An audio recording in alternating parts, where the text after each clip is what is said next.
Merci beaucoup. D'abord, je suis très heureux d'être invité au Forum Liberté. J'avais eu la chance d'accompagner Abdelmalek Sellal lorsqu'il était ministre des Ressources en eau une première fois au Forum. J'avais trouvé le format vraiment intéressant. Ça fait 8 ans que CEAL existe et je pense qu'on peut aujourd'hui faire un point un peu global avec une vision d'ensemble sur finalement deux choses qui me paraissent particulièrement intéressantes au-delà des sujets qu'on aborde habituellement, c'est-à-dire l'alimentation en H24, etc.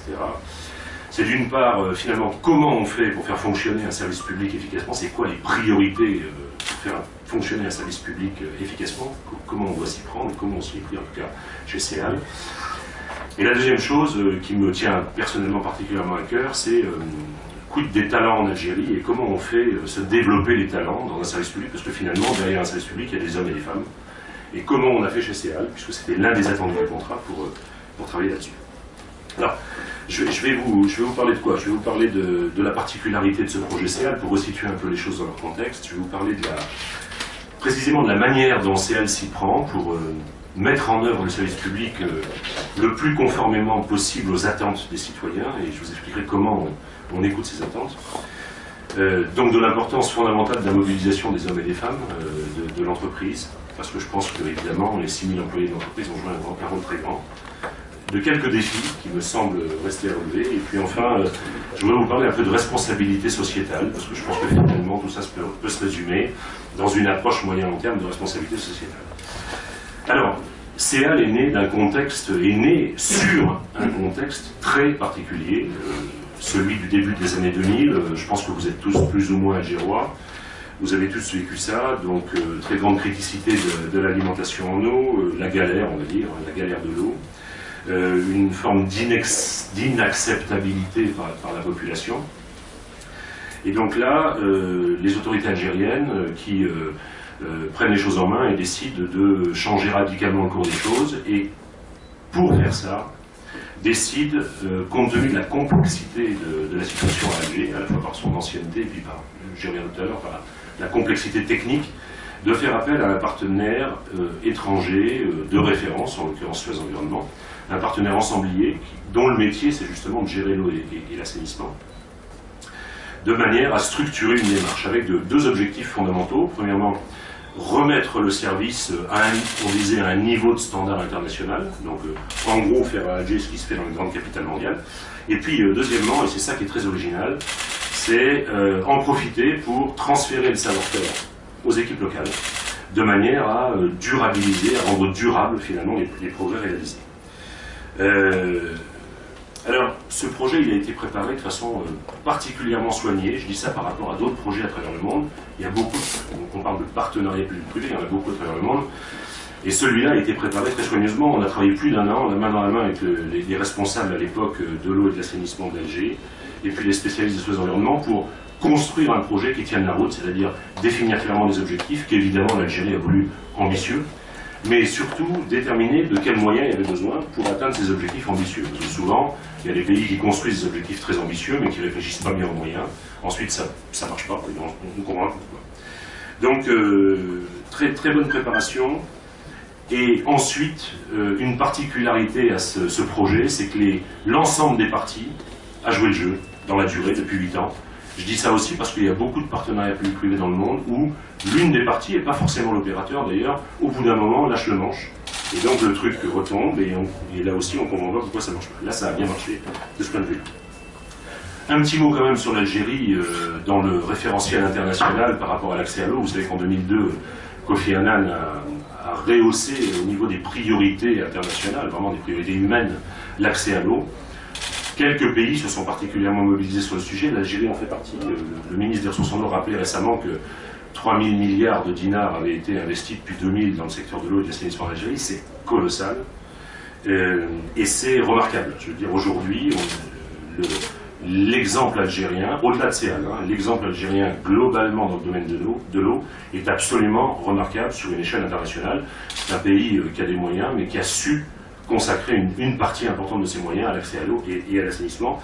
Et ça, c'est tout à fait louable. Et CEAL d'ailleurs, qui représente à peu près 10% de l'Algérie en matière d'eau, parce que c'est la capitale, c'est à peu près 4 millions d'habitants aujourd'hui, CEAL a bénéficié proportionnellement de cet effort énorme qui a été consenti et qui continue d'ailleurs à l'être. Deuxième sujet dont je voudrais vous parler, donc ça c'est le contexte général. Deuxième sujet, c'est comment est-ce qu'un service public finalement fait pour exercer sa mission de service public. C'est quoi au fond exercer une mission de service public? Alors je vous parle évidemment de ça dans le domaine de l'eau. Bon, la première des choses, c'est ce qui préoccupait tous les Algérois, c'est évidemment l'accès à l'eau. L'accès à l'eau, contexte très compliqué, le réseau d'eau d'Alger, c'est l'un des plus complexes que moi je connaisse. Moi ça fait 35 ans que je suis dans ce métier, j'ai un peu bourlingué à travers le monde. C'est un réseau particulièrement compliqué, avec plus de 6000 km de réseau, avec 350 forages, avec 160 stations de pompage, avec 360 réservoirs, avec 130 étages de pression différents, donc c'est un truc très compliqué. Et donc, pour atteindre le H24, nous avons dû utiliser toute l'expertise de Suez Environnement, et on a fait une feuille de route qui s'est appelée les 4 clés du H24. 4 clés du H24, c'est d'abord mobiliser efficacement la ressource, ça tout le monde sait faire, enfin c'est compliqué, c'est onéreux, mais tout le monde sait faire. C'est ensuite sécuriser les transferts, parce que l'eau n'est pas produite là où elle est consommée. Ensuite, c'est structurer la distribution, parce qu'il ne suffit pas d'avoir l'eau dans le quartier derrière pour l'avoir à notre robinet. Et puis enfin, c'est combattre les pertes et le gaspillage. Et c'est seulement au prix de la conjugaison harmonieuse entre ces 4 grandes clés qu'on arrive à progresser vite dans le H24. Et donc on a déployé à Alger ça.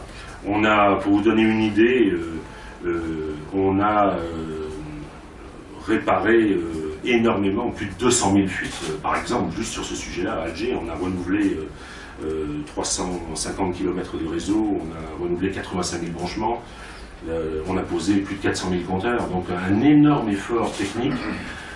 Pour vous donner une idée, le H24 a été atteint en avril 2010, c'est-à-dire un peu plus de 4 ans et 1 mois après le démarrage du contrat. On a réalisé, quand je dis on, c'est nous, la direction des ressources en eau de la wilaya d'Alger, plus de 1000 chantiers majeurs sur Alger, divers et variés, pour atteindre ce résultat. Donc, la qualité de l'eau, on en parle peu à Alger, pourtant c'est un vrai sujet. On a de la chance à Alger, on a une qualité d'origine qui est bonne. À Alger, 54% de l'eau vient des barrages, et puis à peu près un quart de l'eau souterraine et un quart de l'eau dessalée. Dans tous les cas, on a une bonne eau de ressources. On a fait beaucoup de travaux d'infrastructures pour améliorer la sécurisation de l'eau. On fait plus de 450 000 contrôles par an, contrôles et analyses par an de l'eau à Alger, enfin dans la wilaya. Et donc, vous voyez, tout ça nous permet de garantir une eau en totale conformité avec la réglementation. On n'a aucune MTH depuis bien longtemps. On n'en a pas non plus sur Tipaza, nous avons démarré depuis janvier 2012.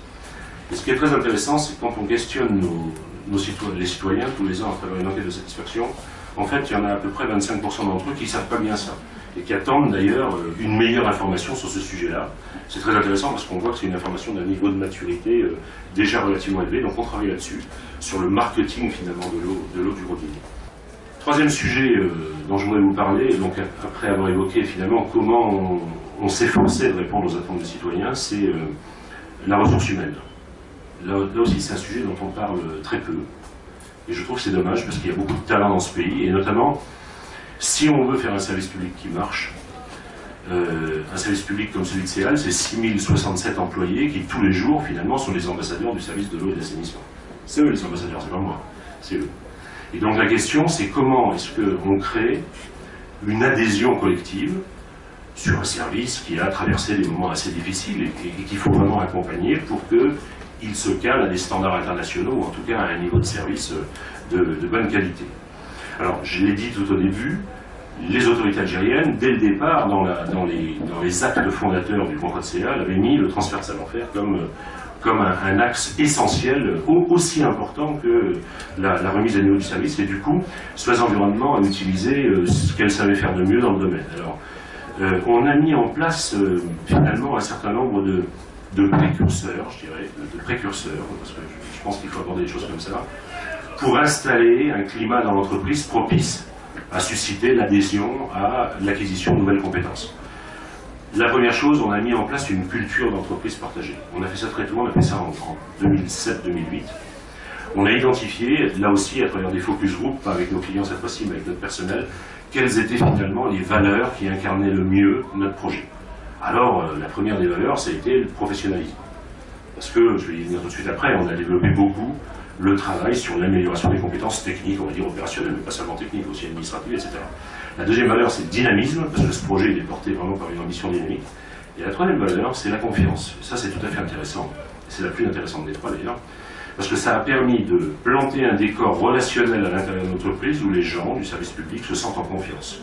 En confiance avec leur hiérarchie, en confiance avec leurs collègues, en confiance avec leur environnement externe, avec les parties prenantes. Et ça nous a permis d'installer une ambiance de travail dans cette entreprise qui est, si vous venez nous voir chez CEAL, qui est une bonne ambiance de travail. Un journaliste un jour venu à CEAL et rentre chez moi et me dit « mais c'est incroyable, je suis venu il y a 7 ans ici, j'ai l'impression d'être passé de la télé noir et blanc à la télé couleur. » Et je lui dis « pourquoi vous me dites ça ?» Il dit « parce que les gens sourient dans les couloirs. » J'ai dit oui, ils sourient parce qu'ils sont contents, on fait du bon boulot, enfin on essaye de faire du bon boulot, on progresse. Voilà. Et je pense que c'est une anecdote, mais c'est un très bon indicateur. Je pense que si on veut un service public efficace, il faut que les gens aient envie. Il faut que les gens aient envie, donc ça veut dire que, évidemment, derrière ça, il y a tout un processus de professionnalisation, de reconnaissance. La reconnaissance, c'est un sujet très, très important et on a vraiment mis en place chez CEAL. On a commencé par professionnaliser les métiers, pas la production d'eau, pas la distribution d'eau, pas l'assainissement, tous les métiers. Un service public de l'eau, c'est pas seulement entretenir des pompes, poser des compteurs, les relever, envoyer des factures et réparer des fuites. C'est tout un tas de métiers. On a du juridique, on a des ressources humaines, on a des services supports, on a des achats, on a de la logistique, on a une gestion du patrimoine. Et donc, Sois Environnement a mis au point une méthodologie permettant de référencer finalement des niveaux de maturité dans l'ensemble des 38, on va segmenter ça en 38 métiers. 38 métiers d'entreprise finalement. Ça nous a permis de savoir d'où on partait dans un référentiel international, où on avait l'intention d'arriver. C'est intéressant de dire à un releveur de compteurs, ben voilà, toi tu penses bien relever tes compteurs, mais regarde, si on compare à un référentiel international, bah, t'en es à un niveau 1,5 alors que le standard moyen international c'est niveau 3. Et donc simplement, la méthode a permis d'avoir des étapes successives, très lisibles, très compréhensibles, et donc auxquelles les gens ont adhéré. Du coup, on a commencé à attaquer un cercle vertueux qui est assez bon. C'est de dire, à partir du moment où je te professionnalise, tu es reconnu. Tu es reconnu par le citoyen, par le collègue, par l'environnement. Tu as une certaine fierté d'exercer ton métier, et donc tu as envie de continuer. On amorce la pompe, si j'ose dire, de l'acquisition de nouvelles compétences pour satisfaire cette reconnaissance et cette fierté. Alors, pour les villes nouvelles autour d'Alger. Oui, alors Alger est dans quand même une certaine frénésie de construction, on peut dire ça comme ça. Hein. Il y a peu de villes dans le monde où il y a autant de nouveaux logements. Alors, le schéma directeur, on a anticipé une bonne partie. Il n'a pas pu tout anticiper d'ailleurs, parce que ce schéma directeur, on l'a fait en 2009.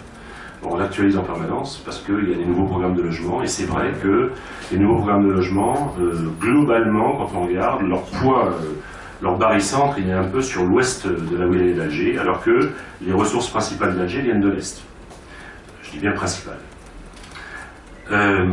Donc ça veut dire que à chaque fois qu'il y a des nouveaux programmes de logement significatifs, ben, il faut avoir anticipé, idéalement, hein, dans un monde idéal, il faut avoir anticipé les infrastructures. On parle de l'eau, mais on aurait pu parler aussi de l'assainissement. C'est exactement le même problème dans l'autre sens.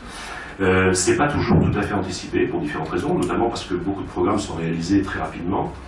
Et donc, il arrive qu'il y ait un peu de retard à l'allumage, si j'ose dire, et que pendant quelques temps, on soit en précarité. Mais tous les points, ce qu'on appelle chez nous des points sensibles, ils sont identifiés, et soit la direction des ressources en eau de la wilaya, soit CEAL, corrige petit à petit ces situations.